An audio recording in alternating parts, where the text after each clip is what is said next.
Hello friends, uh, in the unit on political, legal and social environment of business, we have basically discussed up till now the political institutions in India, and we have also discussed the main provisions of the Constitution of India which have a bearing on the business world.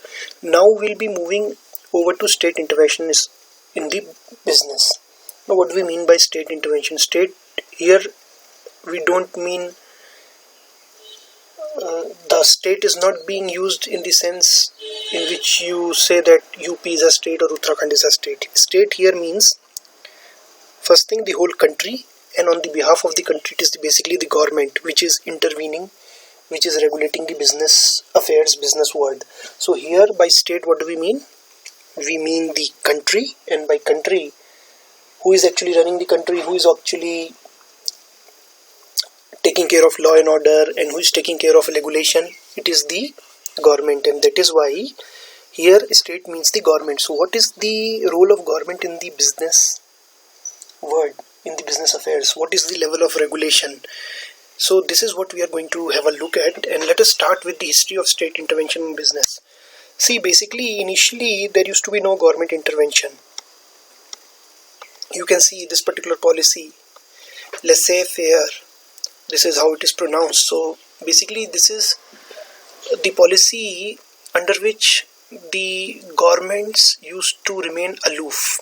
The state used to remain aloof. It did not at all used to interfere with the business affairs, and that is why this particular policy came to be known as laissez-faire.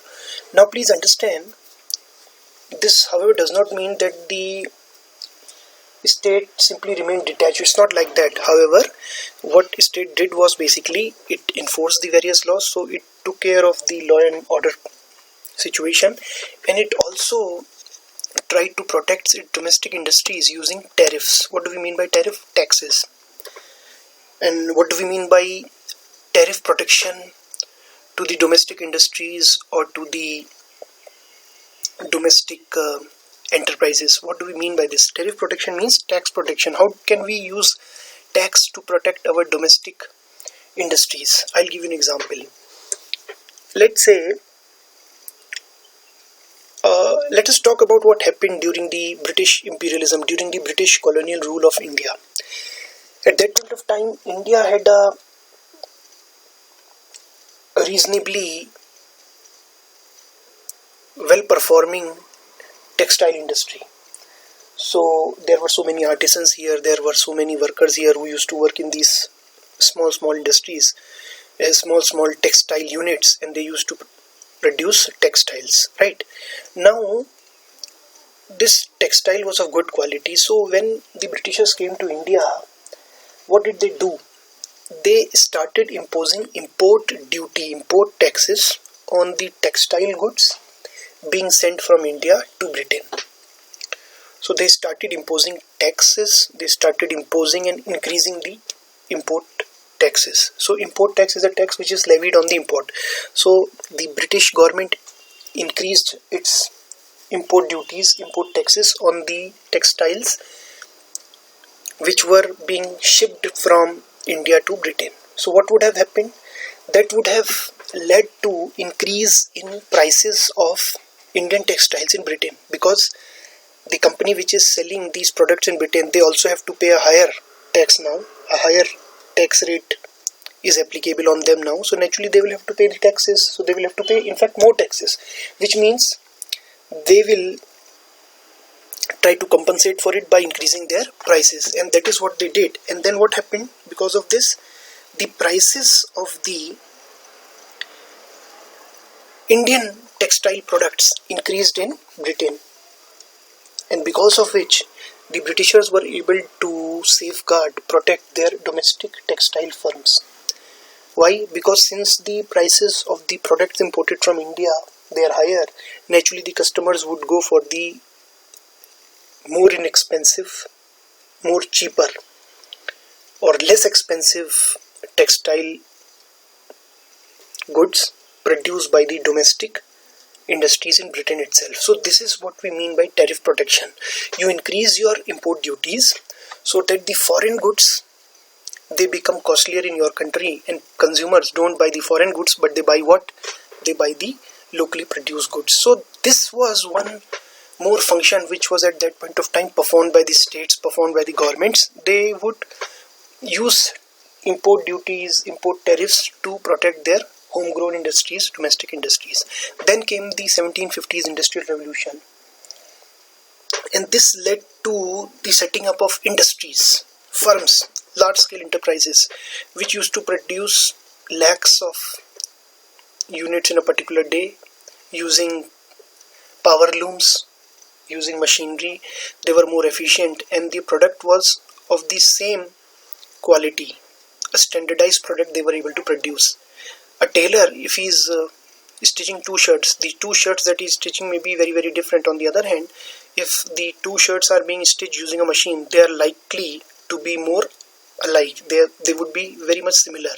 There would hardly be any difference in the two shirts. So this, what started happening, standardization. This is called standardization. So this started happening in large scale enterprises, started being set up, and small companies also grew into large scale enterprises. And there was a lot of workers were employed in these enterprises, and at times they had to work under inhumane conditions.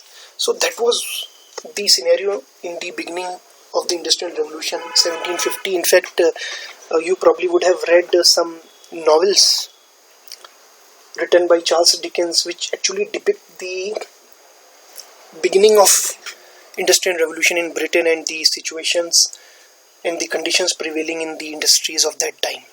Right now, because of all these things, because of the inhuman treatment meted out to the workers, then there was a need which was felt of the factory laws which could regulate the working conditions in the factory. For example, what would be the maximum hours of work, what would be the duration of the toilet break or duration of the lunch break, or whatever breaks are being given to the workers during the shift, what can be the maximum number of shifts that can be run, what would be the overtime, what is the maximum amount of overtime that was permissible for a worker, and what would be the allowance for the overtime.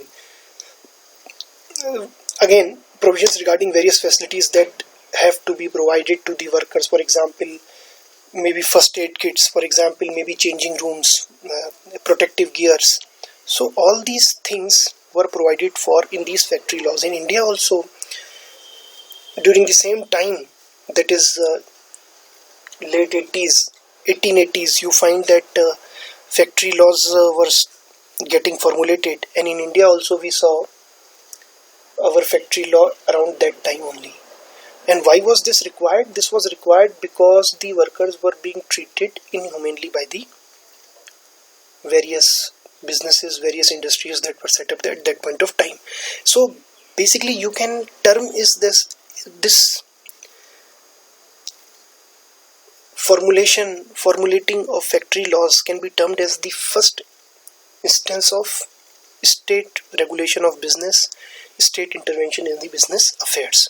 Then what happened? Then you know that 1914 to 1918 we saw the First World War, and then 1939 to 45 there was Second World War. Now there were so many countries which were involved, and countries like India which were not directly involved, but since our colonial masters, the Britishers, were fighting the World War, specifically the Second World War, we also had to get involved. Our armies, our people who had been recruited in the armies, they participated in so many theaters across the world.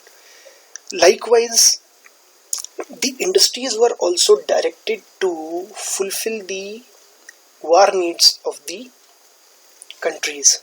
So in case of India, we were not directly fighting a war, but we had to fulfill the directives given by the British colonial rulers.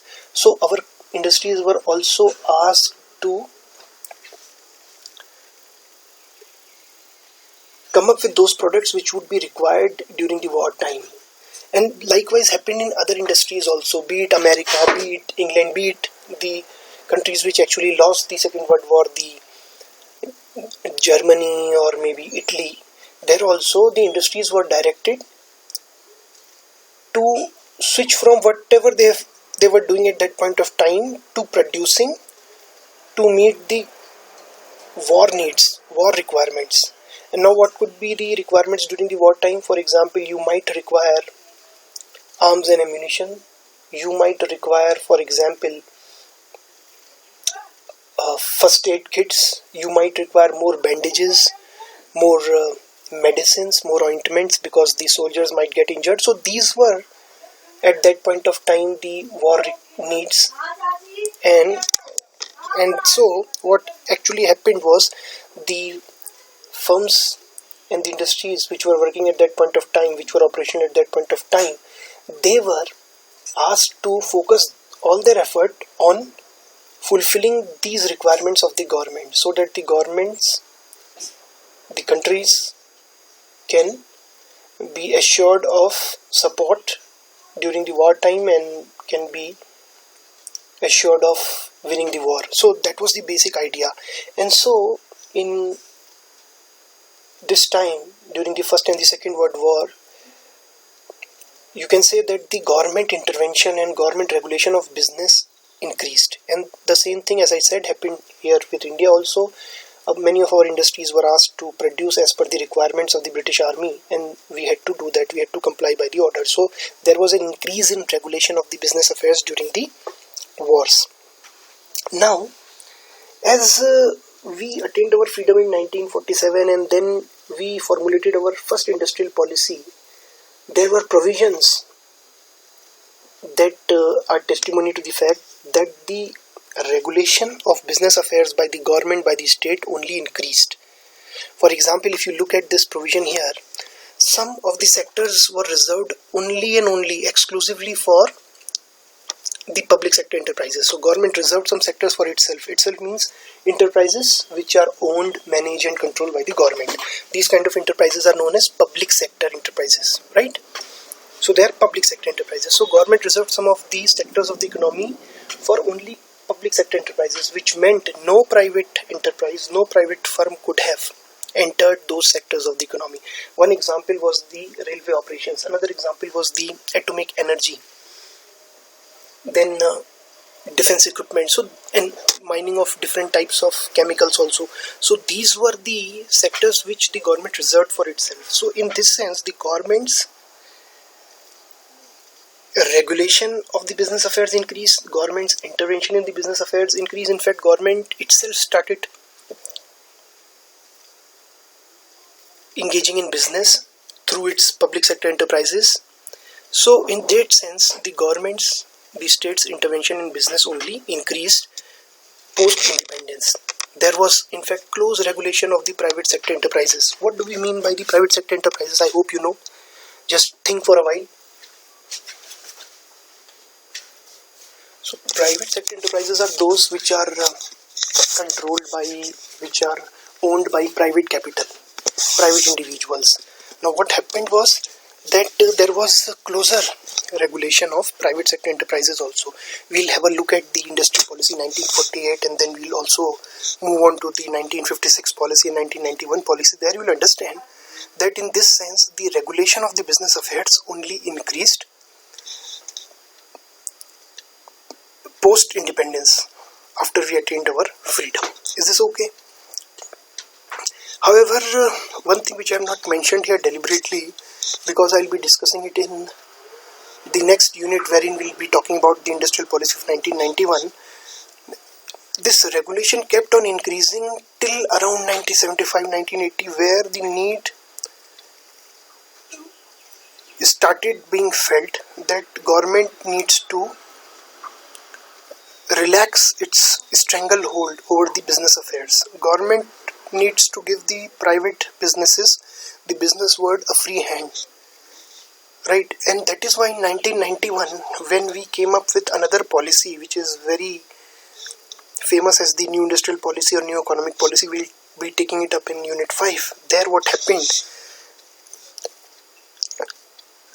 the government relaxed its control over the business affairs, and since 1991 we have seen that the governments have gradually withdrawn from the business affairs. So many units which were under the government control, they have now been privatized, they have now been sold off. Government has withdrawn from so many economies sectors, so many sectors of the economy, and government is giving relatively more freedom for the businesses to operate, right? So that is what this intervention has culminated in. It started with no intervention in the beginning, then there was a gradual increase in the intervention, first with the formulation of factory laws and then with the word wars, and then it reached its zenith around 1960s and 70s, when in India government closely regulated the business affairs. However, specifically since 1991, after the Indian industrial policy, this state intervention in business, this tendency of the governments and the states to intervene in business affairs has reduced significantly, and this has been reducing on an ongoing basis also, right? Now let us talk about the rationale. For example, we have just seen that the governments and the related agencies related to government, for example, they started interfering with business affairs, they started regulating the business world after industrial revolution of 1750, and then factory laws were formulated, and then World War also happened. There also the same thing we saw. However, we need to find out as to what was the reason that the governments of that point of time, governments during that time and governments at that point of time, they initiated a policy of interfering with business world. They initiated a policy of close regulation, strict regulation and monitoring of the business affairs. So there has got to be some reasons.